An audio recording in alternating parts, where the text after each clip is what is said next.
सोलापूर पुणे महामार्गावर अरण गावाजवळ HP पंपाजवळ दुचाकी घसरून एक तरुण गंभीर जखमी। दिनांक 16 ऑगस्ट 2024 रोजी संध्याकाळी 10 वाजण्याच्या सुमारास सोलापूर पुणे महामार्गावर अरण गावाजवळ असणाऱ्या HP पंपाजवळ सुर्वे वस्ती मोडणीवरून अरण गावाच्या हद्दीत शेतात असणाऱ्या घरी असताना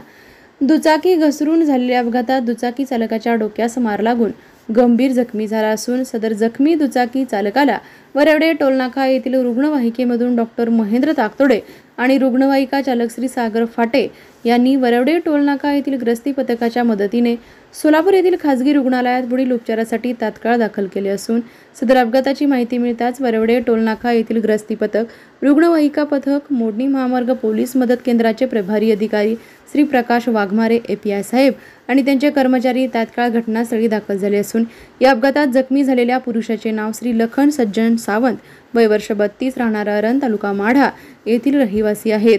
सदर अपघाताची माहिती टेंभुर्णी पोलीस स्टेशन येथील अपघात विभागाचे अधिकारी श्री तांबोळी साहेब आणि श्री माळी साहेब यांना दिली असल्याची माहिती वरवडे टोल प्लाझा येथील ग्रस्ती पथकाचे प्रमुख श्री उमेश भोसले साहेब यांनी दिली आहे।